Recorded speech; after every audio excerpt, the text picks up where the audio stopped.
Hello and welcome to the Michael Mamas Show. I'm your host, Michael Mamas, and we're coming to you from a sunny day at Mount Soma, home of the Sri Someshwara Temple in the mountains of western North Carolina. Though it is really cold, there's that whole cold front that's hit pretty much the whole United States, huh?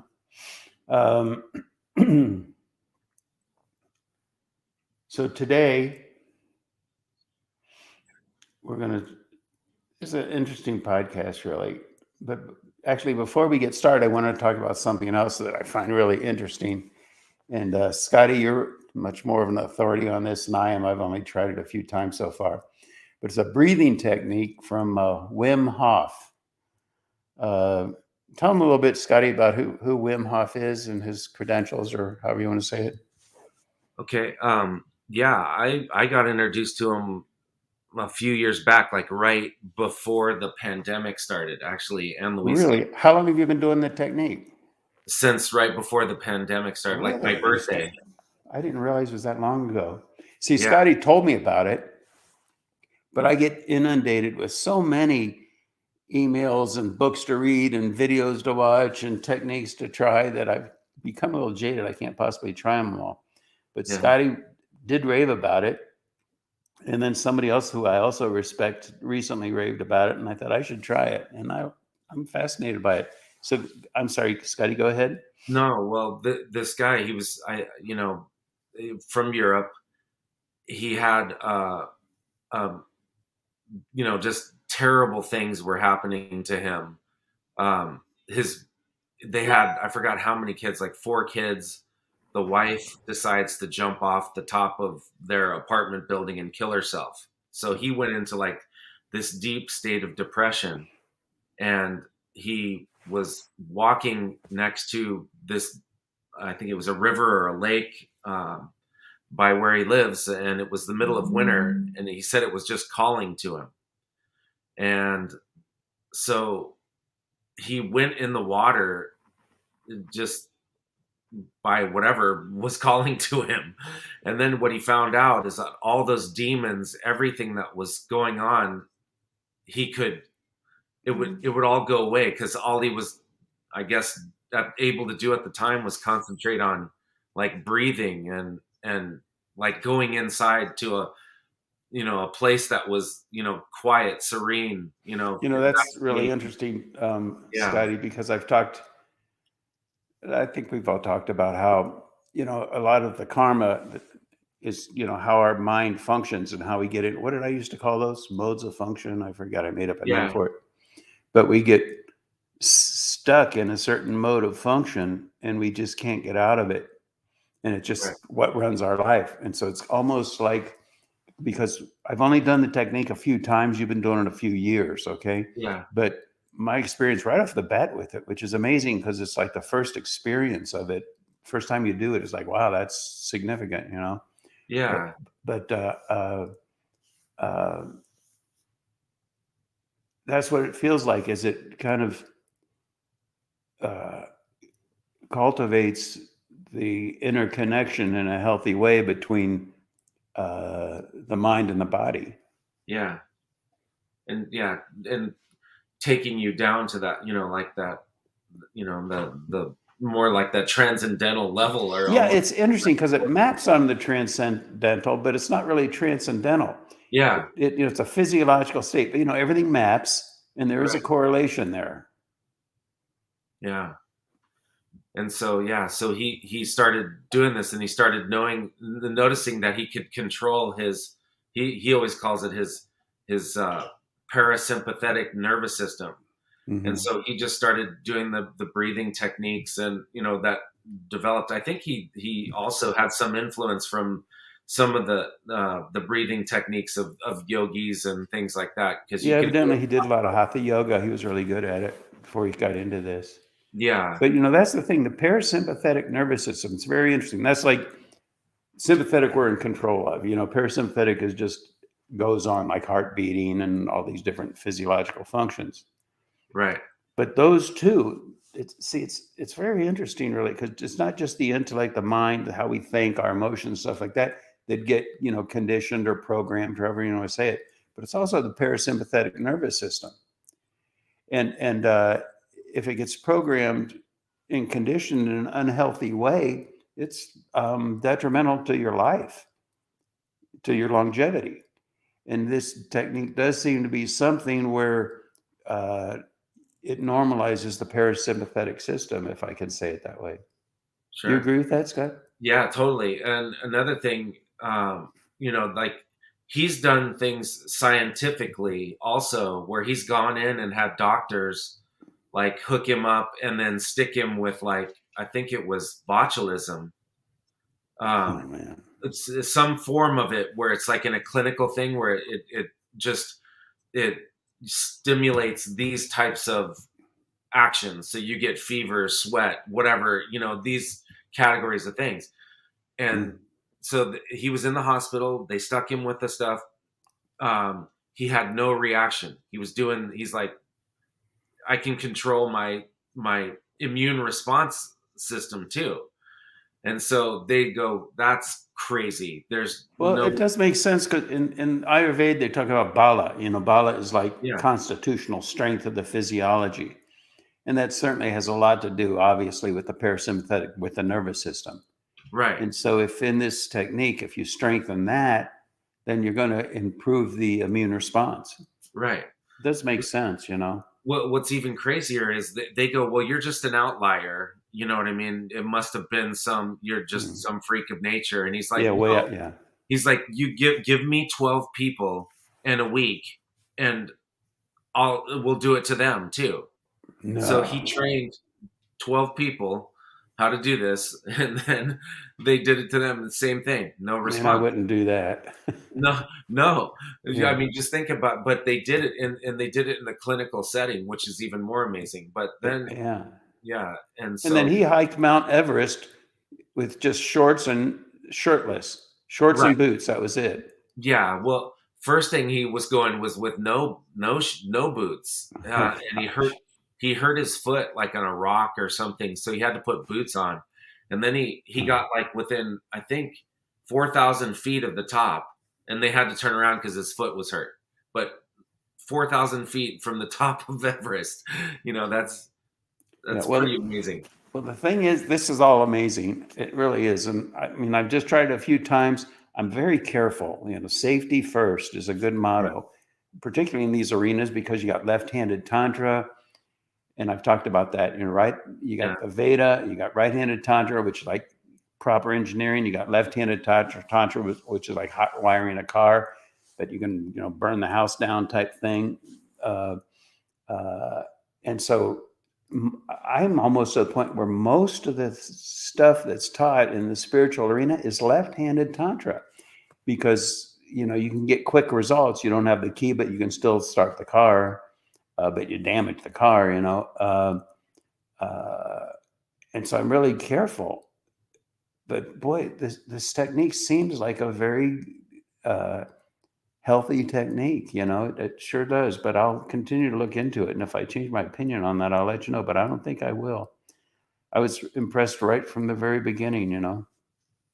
yeah, definitely.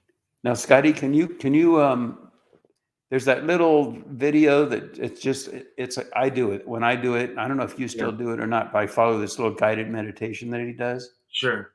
It's like 10 minutes, 11 minutes, I think.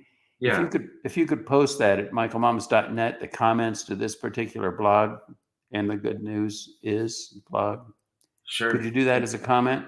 Yeah, Yeah. And if you could I don't know if it's doable here now, just as a sidebar thing. And if it is, go ahead. And if not, don't worry about it. But everybody, you can find it at michaelmamas.net after Scotty posted it. Try it. I think it's really fascinating. I do it right after I meditate. Do you, Scott? yeah, I I do. do. You do, Uh-huh. yeah. And do you still, after 3 years, still listen to the guided thing, or do you just do it on your own? Yeah, I have the app. There's an app that he has, and it Yeah. has the course because I got it as a birthday present. This Uh course. huh. They have a course that you can follow on the app. Yeah, well, as you and I were discussing yesterday, was it, Scotty? Yeah, You don't need to do the course and no, everything. Just that basic guide. It's free on YouTube. Scotty will post the link. right. And if that's all you ever, at least at this point in time, my intention is to not go any further Yeah. with it than that, other than this cold showers. That's a kind of another subject, but Wim Hof is really into cold showers. I remember my Rishi used to say that if people just took cold showers, they'd never get sick. But this technique involves holding your breath, and I'm one of, I think, most people that the idea of having to hold your breath for a prolonged period of time is just horrific to me. It's like, oh, you know, but almost like panic or something. I don't want to do this. Like, but being smothered or something. But with this technique, it's completely different. It's not like that. It's almost euphoric is overstated, but how would you describe that feeling, Scott? It's I don't know. It's pretty amazing because I've done the showers, and then I've also got into like cold water up in like Washington when we're up there visiting. God. And you know, I don't know if anybody's ever been in Seattle in middle winter and gone in the ocean, but it's not a something that you're like, yeah, let's do this. It's Now, like, does the breathing technique, which involves holding your breath, does the breathing technique, is there also a technique that he offers for cold showers, or is it just that the breathing technique develops your physiology and strengthens your parasympathetic nervous system in a way yes, that you can just take cold showers no problem? I would say that right there, what you just said, The because latter. yeah, All because right. you can just all this. It's just like how you were saying when you're holding your breath, there's this fear, like you have a fear, like I'm gonna die or something. Like if I have to hold my breath underwater, if I had to swim under somewhere, it's oh my god, Mhm. I'm gonna die if I have to do it that long. But same thing with going into the cold. It's like you can now control your reaction to that, and you're not gonna die. It's not like I you're believe that. I can believe that because, I mean, that you can control it just spontaneously. Because really, after doing the technique one time, I got up and walked around, and it gave me a deeper feeling for the nature of the interconnection between, I was going to say mind and body, but I think better it's sympathetic and parasympathetic.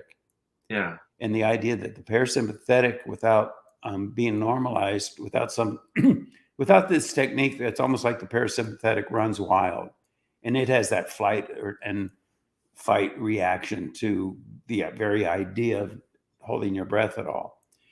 yeah, I mean, before I did the technique, the first time I tried holding my breath, I forget how long, it wasn't long. And then right after this technique, and it's part of at the end of the technique, I guess it is, I held my breath for 1 minute and 45 seconds. Scotty says he's up to usually 2.5 minutes about, and you even have done it. You held your breath for 9 minutes once. not yeah nine. We were in Maui just this last year, and I was just sitting on the deck, and I said, I've got some time, but I was waiting for them to get ready, and so I was like, okay, I'll just do some rounds, while everybody's getting ready, Hmm. and I just went into it. It was just almost like it's soup. As I was going, it was like getting into a deeper state of, like meditating is the closest thing I can think of. Yeah, yeah, it's different, but it's the closest I can Yeah, think of. And the word euphoric isn't right because there's no emotion. It's yeah, just a state of kind of like exquisite suspension. yeah. Yeah. Huh. There, and then before I knew it, I was like, I looked down and it was like 9.5 minutes. And I was like, wow. That's great, Scott. That's really fascinating. I appreciate you introducing me to that, and I'll continue working with it. Yeah. Yeah. Um, let's see here. Let's move on. I But like this oh, Carl Jung. Oh, by the good. way, it's also helped like whenever I think I'm getting sick, whatever, I mean, just start, I mean, I can believe that. you can do more rounds than one in a day too. Yeah, yeah. Or You do it all you want. Yeah. yeah. And, it's like colds, not, I mean, anything. I'm not even worried. No COVID worries, no flu worries, no nothing. Because it's like you just do it. And it's like it just Well, speaking as one that historically is averse to the idea of holding my breath for a prolonged period of time, I'm enjoying it. Yeah. and I look forward to doing it the next time. I've done it three Yeah. times, and we'll see. And so you'll post that Yeah. link, and it's just the link is to a guided meditation, and it's on YouTube. But if you go to YouTube, this guy's got tons of articles. And then I was looking, and I saw a podcast by Novak Djokovic, a tennis player, who, he's controversial, I guess, a little bit. I'm really impressed with the guy myself. It turns out he's doing that technique evidently, and he did a whole, I think it was an hour interview with Wim Hof. I haven't listened to the whole thing yet, but I intend to. Djokovic is an interesting character. Anyway, a few things I wanted to get to in this podcast. Christmas is coming up, and they talk, and there's this, I mean, gee, the world is just so way out there. But I guess there's this library in outside of Boston, Dedham, and they weren't allowing a Christmas tree to be put up, and that became a big controversy. And then they said, well, it was just that we haven't set it up yet, but they were putting something up for, I forget what holiday, and other holidays. And I just wish the world would calm down about all of that. When I was in India, it was all a Hindu, and I was fine with it. And I think different cultures, different countries, they have their own predominant religion, and that feeds the cultural integrity. Christmas, even the feeling of, and if you don't have a negative attitude, you go into a grocery store during Christmas and it has a feeling that if you're receptive to it, it's beautiful. And that's the season that cultivates something in the fabric of the culture that's exquisite. And so why can't we just respect, okay, I'm in this country and they do Hinduism, or this country and they're Jewish, or this country and they're predominantly Christian. And it doesn't mean that we shun the other religions by any means whatsoever. But it doesn't have to be a homogenous whitewashing of all the different cultures throughout the world into one unified culture. That's not the way it's supposed to be. And it's not the way it's ever going to be, because it's unnatural. Okay. So this hodgepodge of global holidays versus cultural integrity, Another thing, I saw another quote that I liked outside of that Baptist church that I like to talk about. And this quote, it said, wise people still love Jesus. And again, on the surface, I can understand. This is why I think people are getting alienated from religions, is they read that and it's like, that doesn't make any sense. And I mean, and it's because the deeper meaning has been lost. And so what is the deeper meaning? The deeper meaning is that there's a transcendental basis, the unified field in modern physics. There's a basis to all existence. And it's the source of all the intelligence, harmony, coherence that birthed this whole universe. And it's the essence of everything in the universe. I am that, thou art that, all is nothing but that. And it's such a source of harmony and in health. And I like to say, everything has a personified correlate. That's a whole other lecture, but the personified correlate to that value is God, Jesus. It has many different faces, Buddha, Muhammad, Krishna, and that, depending on how you use the word love, that's, you love that value. That value is so precious. And I think if that deeper meaning is there, then it makes sense to people. I've seen this several times now, where I drive by the temple on a busy weekend day, say when there are a lot of guests there, and you'll see usually, well, I think every time so far, it's been a young, like a teenage boy, and he doesn't go in the temple. He's sitting on a bench waiting for his parents. And I drove by this guy once like that, and I regretted not stopping, because I could just tell he was weirded out by the whole thing. You know, he was of Indian descent, but he obviously grew up in America, and he just didn't want to go in there. And I just felt like, I get it. You know, you go in there and there's this linga that everybody's worshiping, and then there's the Ganesh, this god with an elephant head and the body of a man, and it's just all too weird. But there's an understanding, just like the understanding we said about, you know, wise people love Jesus. And there's an understanding there. And for religions to get healthy again, and by that I mean to be recognized, and for the value, the universal value, and how it feeds a culture, a deeper understanding has to be there, you know, and we can provide it. It's essential. I guess there was a meeting of a bunch of religious leaders once, and they were saying that they were questioning, how are we going to, you know, get people back into the churches and all. And I guess it was a Vedic scholar he said, well, let's teach them Sanskrit. And my response to that is they won't be willing to learn the Sanskrit. What they have to be taught first is to appreciate a conceptual understanding of what it is, what's going on here, what that's really about, you know, and then they'll want to learn, you know, if they're Hindu or whatever, they'll want to learn about Sanskrit, you know. So that's why I said as the comment to this podcast, how to see what really is.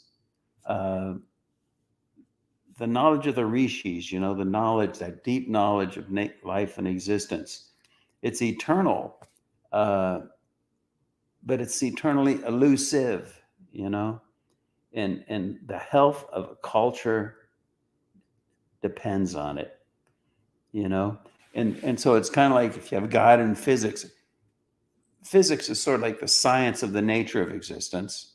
And then God is like the personified quality, the personified aspect of that deepest level. If you want, you can, you know, look at it that way. Sometimes another name for the absolute, or like that, the personified correlate, is Ishvara. Ishvara is, you know, the totality and all like that. But see, there's a thing that within the structure of the Veda, within the structure of the unified field, within the structure of the absolute, it's a field of perfection. There's no mistake there. Consciousness perceives it itself, but perceives it as other without losing that sense that that too is the self. Not just as an attitude or a philosophy, but it's just a seamless state. Whereas in the field of relativity, that's why they call it relativity, because I and that become two separate things.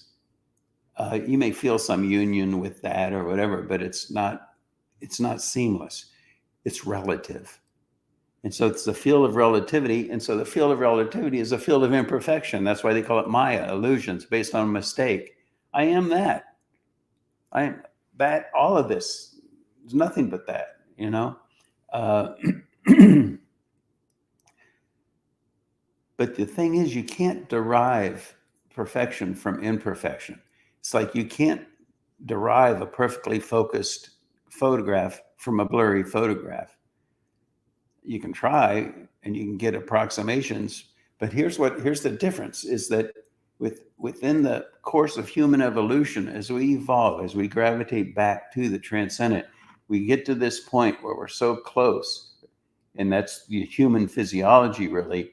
And then it has then within the human physiology the ability to make that final refinement, which they call it transcending, where you awaken to that value by moving beyond relativity. And it's remarkable that we can do that, and that's the path of evolution.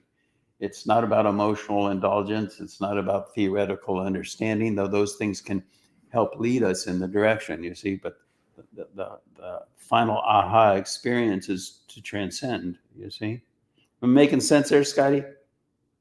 Absolutely. Okay, good. So here's something else that's pretty cool. There's the concept of a drishta and a purva. A drishta Dirishta means sight. Adirishta means beyond the seeable. And a lot of times in like an astrology chart or a Jyotish chart, even a really great Jyotish scholar may look at somebody's astrology chart, and then something happens and they don't see it in the chart. And the reason for that is called adirishta. It's like the Jyotish chart is just a map of karma. It's not who you are, really. It's more about what your karma is, in this incarnation. And but a lot of the karma is so deep within existence that it's not perceivable, even in the Jyotish chart. It's like a ripple at the depth of the ocean, and you just see a little minimal, it can even be a torrent at the depth of the ocean, but just on the surface, it's just a little faint ripple that might be perceivable by a really talented astrologer, a Jyotishi, and might not.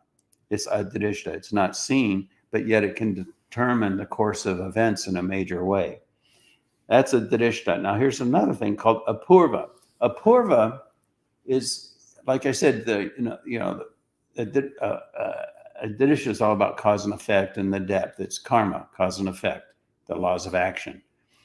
Apurva, conversely, is like that which is beyond karma, you could say, beyond relativity. Apurva,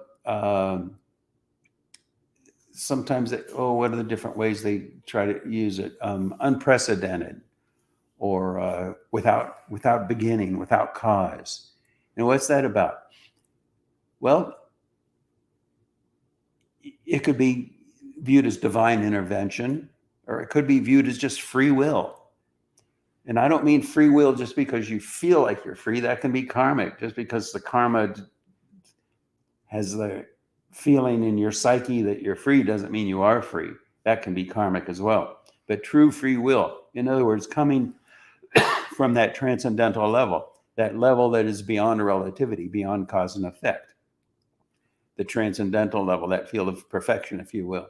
And that then is real free will, and that could be viewed as apurva. There's no cause. There's no cause and effect. It's beyond cause and effect. It's and you can relate this to, in an interesting way, to prayer. See, prayer, and I have to say, a lot of times I have a problem with. I mean, I get it, and I understand. There's a reality to prayer, and I've definitely, one time in particular in my life, I can really remember where my prayer was answered in a very significant and clear way. But the thing is, how deep is your prayer? I don't mean how emotionally intense, how passionate, but I mean, at what level of your being are you coming from when you do that prayer? And that determines the degree of the apurva value. And you could, in a way, you could view that as that. You could look at it this way. That's the degree to which God is going to hear your prayer or respond to your prayer. So it's a matter of communion, isn't it? The more we communicate, we commune, we become one with. The more we're coming then from a level deeper and deeper, the transcendental level. And so that's why they say the best way to pray is, you can do it right after you meditate or when you're in that deep state, not during meditation, but right after. You can have that thought, that prayer. And then the trick is to let it go. Because after you do that, if you hold on to it, when you go into relativity, then it becomes more superficial. But if you let it go, then it goes right into the transcendent, that apurva value. You see? That's the art of prayer. All right. I think, let me look here. Oh, I didn't talk about Divya Drishti. This is a very interesting thing. And that's the last thing that we'll talk about today, I guess. Divya Drishti. Drishti, I just talked about adrishta. So it means sight. Drishta, adrishta, not seen. Divya Drishti means divine sight, cosmic sight. And so this is an amazing thing. And our evolution has to do with expounding our boundaries, moving beyond the limitations of our understanding, not because we start to believe anything or we become gullible, but through discernment and reflection and depth of insight, we start to get a deeper grasp, a more unbounded understanding of the potential of life and the nature of life. And it's amazing. Just an example of how people don't do that is, we see these incredible structures that were built in ancient times. And instead of saying, well, it sounds like back then they had a knowledge that we don't have, where do people come up with, oh, well, UFOs must have come and landed and built them? I'm not saying there's no such thing as UFOs. I'm not talking about that right now. But the thing is, there was knowledge. There was knowledge back there, that we don't have today. Okay? So along with that knowledge, we can even get into yugas, different ages, Sat Yuga, Kali Yuga, and each of these yugas have a different set of laws of nature. And even modern physicists now are finally recognizing that the laws of nature change over time. Things they thought were constants or variables. And so through eons of time, what happens then is it gets to the point where it's kind of like, I guess an analogy might be where you have, negative 1/2, -1, -1/2, -1/4, -1/8. Then you get to 0, and then it flips, +1/8, +1/2. So there's a actual flip there, and that those things happen in the course of time as these variables change over time, where you go into different yugas, different ages, different laws of nature, and in the Veda is historical accounts of times when the laws of nature were very different. And if our vision is too bound, then that's far-fetched. That's just mythology, And so great knowledge then is abandoned by virtue of that. So why am I bringing that up with respect to Divya Drishti? Okay, here it is. The Rishis, I've talked about Rishis in the past. They're seers, but they're like embodiments of the upholders of the laws of nature. They're actually structured within the Veda, within the dynamics of the functioning, if you will, of this world, this universe, prapancham, really. So within that dynamic, different yuga, okay, but still on Earth, still in the relative. There's a Rishi named Valmiki. Valmiki translates as anthill, but his name is Valmiki. And Valmiki was the guy who wrote, the Valmiki Ramayana, the story of Rama and Sita and Ravana and all that. But now here's how that was done, which is it's called Divya Drishti.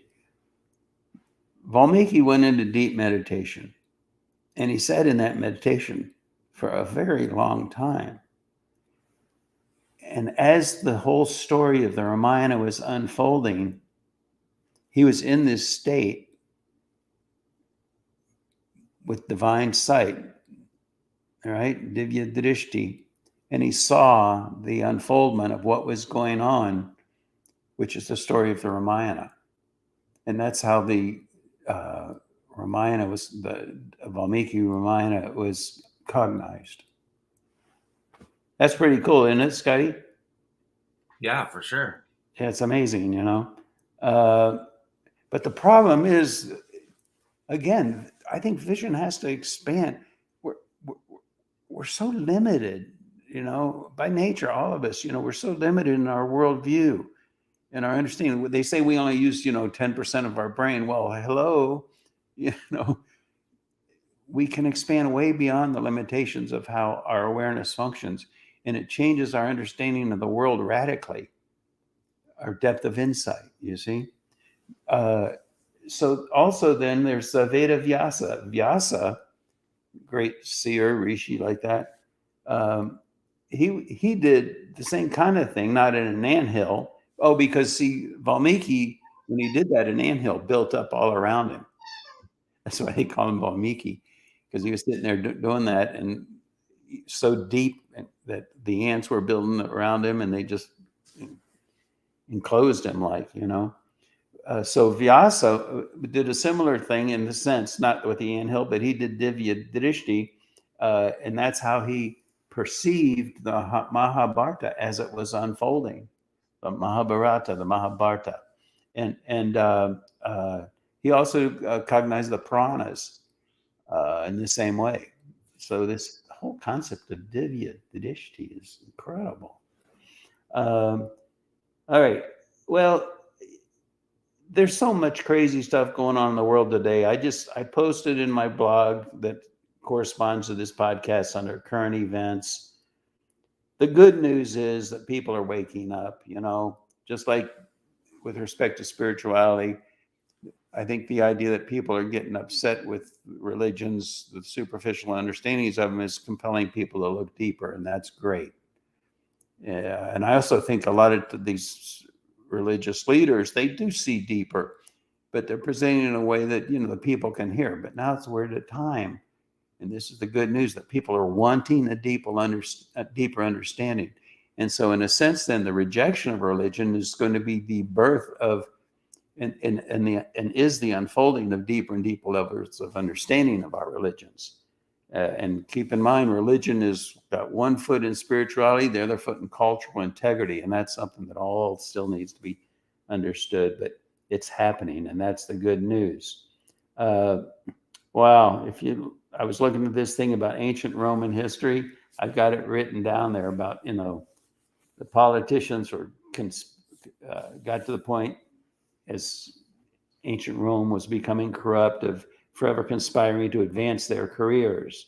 The electorate, it became composed of their friends and relatives of the powerful politicians who would just put them into office. And so it became this little elite group at the top that was running the whole thing.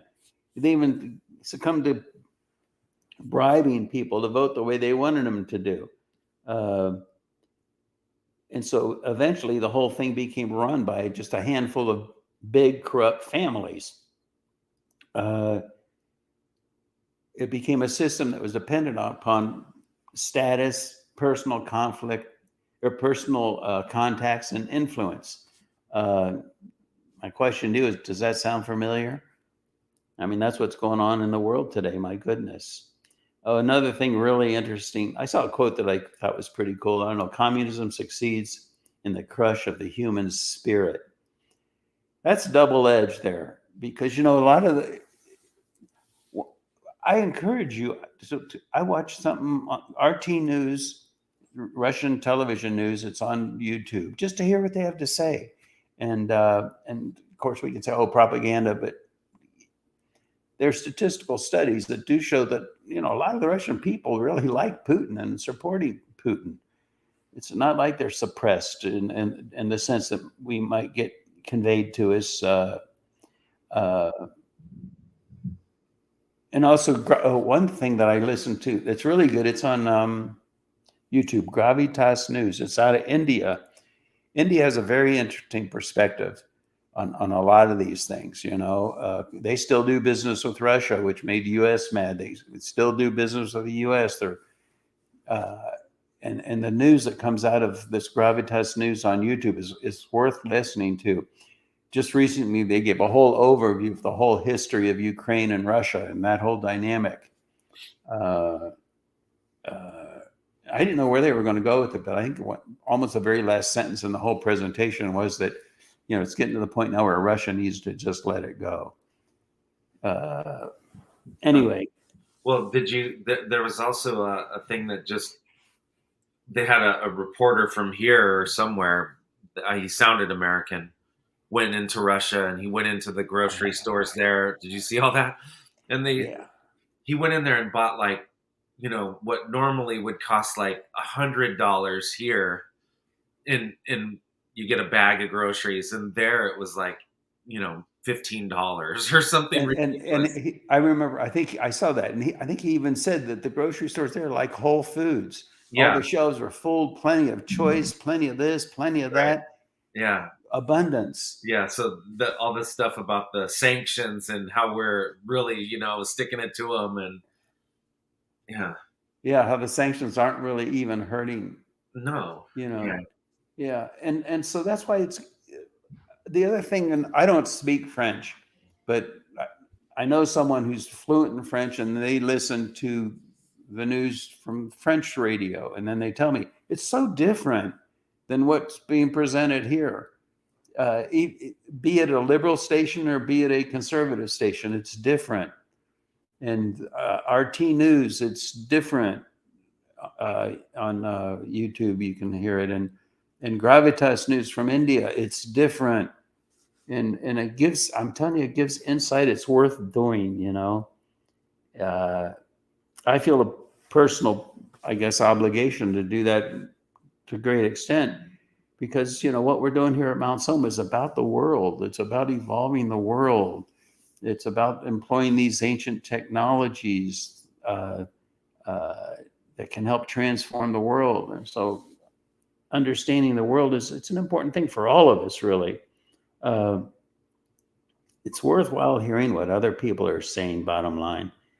Did you know fentanyl, Scotty, is killing more people per year than automobile accidents, gunshots, and suicides all combined? Yeah, Yeah. yeah, it's ridiculous. I mean, I saw there was another cop that got hurt from trying to rescue somebody that was had a fentanyl overdose. Yeah. All they have to do, that's how deadly it is. It's like you just have to like breathe it in, and if it's in like a powder form or some, Yeah, because it was a female cop. She almost died. Yeah. And the other cops were there reviving her. Otherwise, she would have died. Yeah. The term barbarian, by the way, is an interesting term. I guess it originated when the Romans were invading Germania, Germania, and they couldn't understand the language they were speaking. They said, just blah, blah, blah, and so blah, blah became barbarian, which is interesting. But I think at this point in time, we do well as a exercise, if nothing else, to take a step back and ask ourselves, who are the barbarians? I don't think there's ever been a culture where the people there think they're the barbarians. They think the other guys are the barbarians. And there's so much going on, even in the way we do our politics and stuff, not just in this country, but other countries as well. It's barbaric. The music, it's hard to even talk about without pushing people's buttons, but all aspects of our culture and the behaviors and human behaviors, who are the real barbarians? It's worth taking a look at. And even to the degree of perversion, and gosh, there's so much of that going on in the news now. But the problem with perversion is it's not recognized as perverse by the people that are practicing life that way. It's like the awareness, the physiology, the psychology has to be refined. What I mean by refined, living more in harmony with nature, in harmony with the unified field. You see, living from a deeper place within your own being. Because if that refinement isn't there, if the psyche is cruder, then you can just justify anything with the intellect. Well, how do you know that it's not right to do this? Or what makes you think that you're right and they're wrong? And there's just no coherence there. Anyway, Talking about the ancient technologies again, Michael. Have you seen that Netflix? They have a new docuseries that's called The Ancient Disaster, where they talk about the Younger Dryas event. Where they've found kind of like what happened where the dinosaurs became extinct. Oh yeah, where I get this. I think there's this archaeologist or anthropologist that's going around to different sites, and Right. Is that the one? Yeah, that's the one. Yeah, no, I haven't seen it. I saw part of it. But they're talking about that could have been the thing with Atlantis that wiped out Atlantis. Was we went through this? There's a meteor field that we go through twice a year, and there's all this evidence of. Well, all that correlates, to the state of the psyche of the planet. Yeah. I could do a whole thing about, and we could. And I have in classes, Scotty. You've heard it, about the history of the world, and ancient history, pre-recorded anyway. Maybe someday we'll do that as a podcast. I don't know. Did you see that new documents are being released that are indicating that the CIA was complicit in the Kennedy assassination? Yeah, I saw that. Yeah, I don't know. They say they still are withholding a lot, and of course, hiding a lot of the documentation that's there. But we'll see what comes with that. Yeah, it was funny. I saw a guy that had a copy of what they had released, and it's like, there may be 3 sentences on every page. They redacted the majority of it. Yeah, that's right. Yeah. CDC, this is an interesting thing. There's statistics that came out about guns and defensive use of guns, and how so many people have defended their lives, the lives of others and loved ones and things, because they had guns. And they say it's saved somewhere between 60,000 and 2.5 million people a year. At any rate, believe that or not, what happened is that the anti-gun movement people protested, and they took it off the website, the CDC website. Interesting. One last thing, and that is how modern physics has gone astray, and that started really back in the early 1900s. I mean, it really got messed up. And I think Schrodinger's equation. Schrodinger was the guy who said that unfolding the idea of parallel universes and all this stuff, with the idea that based on the mode of function of quantum mechanics, there's 2 interpretations of the Schrodinger equation. And one is the Copenhagen and the other is the statistical ensemble. Basically, without going into any detail, the Copenhagen interpretation says that, Schrodinger's cat, that whole thing where you put a cat in a box and put it through this thing, and the cat, and if you really look at it properly, the cat is simultaneously alive and dead. In one universe, it could be alive; in a parallel universe, it could be dead. That kind of an idea. Then there's the statistical ensemble interpretation, which is more like, what I've talked about, Scotty, about Heisenberg and everything in the quantum mechanical level. Everything is a probability cloud. But, when you grab onto it, when you look at it, the observer affects it. It makes it precipitate out into a different particular point, even though before it's interacted with, it's a cloud that a probability could be here, probability it could be there, certain probability it could be there. So the statistical ensemble thing says that once it's interacted with, once it's viewed, once it comes into being, it precipitates out, the cat precipitates out, not as both alive and dead, but either alive or it's dead, but it's not both. And so the statistical ensemble approach, they're realizing makes a lot more sense, even though now we've got a lot of talking about identity with, a lot of physicists have really invested their life into this Copenhagen interpretation. And so now it's not looking very good for their careers. I mean, sad to say, Anyway, I guess that's it for this week. Anything else, Scotty? No, I think that's it. All right, everybody. Thanks for listening, and look forward to chatting with you again next week.